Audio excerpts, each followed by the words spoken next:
My name is Chitra Goswami and I am working as an inductee evaluator in FEA, and this video is for the summary of lesson number 52, and the name of the lesson is Typing Lesson 6. And the objective of the lesson is that students are going to demonstrate some basic typing proficiency. So in this lesson the students are going to learn about the upper row. So for starting the lesson, the facilitator has two options. First option is for the students who are not so fluent with touch typing and they can go forward with doing the typing lesson 6. And the students who are fluent with touch typing, they can advance their digital skills. So the typing lesson 6 begins with the review, and you're going to ask the question, what are some elements of proper typing posture? Then you are going to ask a volunteer to demonstrate the proper typing posture, and you are going to ask the other students to give him the feedback. For example, if his hands or his legs are in the correct posture, if his back is straight or not, so they can give him feedback like that. So for introducing the upper row, you are going to ask the students to watch the AV of the lesson. So this lesson has two AVs. So you can choose the AV according to the English level of your students. After the students are done watching the AV, the students are going to practice for 10 minutes of their learning from the AV. You are going to make pairs of students and they are going to sit together for this practice. To give instruction that today we are going to practice stretching our fingers from the home row to the upper row. And your partner is going to give you feedback. You are going to call out the upper row keys Q, W, E, R, T, Y, and the students are going to type accordingly. Later, the partners are going to switch roles so that all the students have taken a turn for typing. For step 3, the students are going to log into Typing Master. They are going to click study and they can begin the activities of the lesson number 2. After students have done typing for 15 minutes, you can remind them to switch their places with their partners so that everybody has a chance for typing. The students who are very proficient with touch typing, they are going to do self-guided learning for today. So for self-guided learning, first of all they are going to set a goal for the day. So they have to decide what they are going to learn for today and what they are going to do first. So you are going to explain that for today they can either do something related to emails or they can either do something related to online searching. So you can give them a sentence starter. Today during digital learning time, I will work on dash and I will start by doing dash.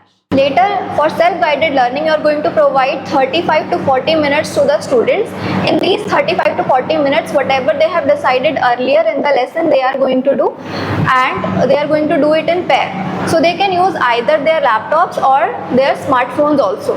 So whenever they have a query, they can search it on Google or ask their peers, because it is a self-guided learning session. So they are going to take help of themselves and not the facilitator. The reflection of this activity, you are going to do a TPS activity, and the question for the TPS are: the first question is, did you accomplish your goal? Why and why not? The second question is, what challenges did you run into and how did you try to solve them? After that, you are going to play a very fun energizer with the students, and the name of the energizer is first letter, last letter. For this energizer, the students are going to stand in a circle. The student will begin by calling out one word. Second student has to say the word in the letter that the first student's word has ended with. And just like this, in a rhythmic motion, the game will continue. For example, if the first student has said the word man, M-A-N, and the word is ending with an N, so the second student will be saying the word with an N. For example, N-E-S-T. So the next part of the lesson is Gossips 1, and the objective of the lesson is that students are going to learn strategies for addressing and avoiding gossip. They are going to practice responsible and ethical ways to communicate. So the lesson starts by a discussion. In this discussion, you are going to share an imaginary story with the students. So you are going to share that, just imagine that there is a new girl in your school and the new girl is getting out of the police car. So you don't know the new girl or her family. So what will be your reaction? What will you think of the girl? Now you are going to ask some questions from the students, and for each question you can take 2 or 3 responses. So the first question is, what might you assume or wonder about why she was getting out of the police car? And the second question is, would your opinion change if you knew that her father was a police officer? And the third question is, what do you think is a rumor and what do you mean by gossip?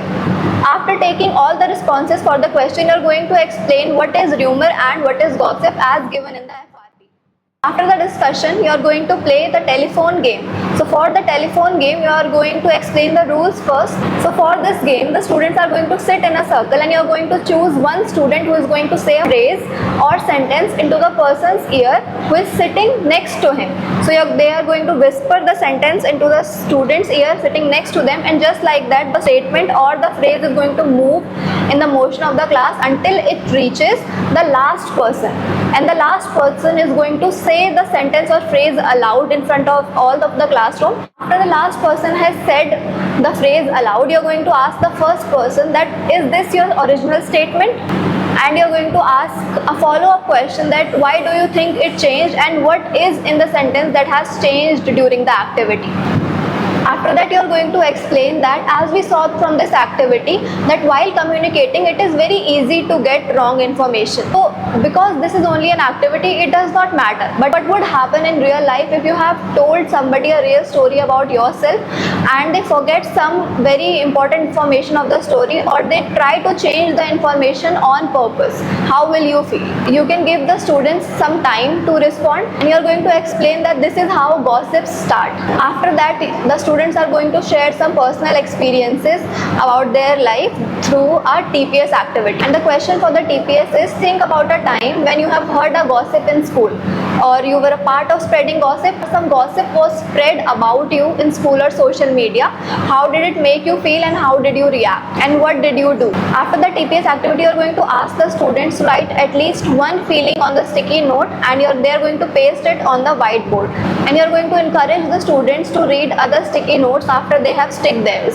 After this, there will be a discussion round in the class, and the question for the discussion is, how can respecting others stop gossiping behaviors? So you are going to encourage students to take up a discussion for this question. After that, the students are going to watch a video, and you are going to explain that this is a very fun way of avoiding gossip, and this is called a 3-filter test. After the students are done watching the video, you are going to ask the question. Now that you have watched the video, so do you have any more ideas to avoid or to stop gossip? So for checking the understanding of the students, you are going to conduct a stand up and sit down activity. So you are going to refer to the second part of the lesson for this activity. So whenever you are asking a question, so if the students know the answer, they are going to sit down, and not understood the concept, they can stay standing. And if everybody sits down, you can ask more follow-up questions to check the understanding of the students.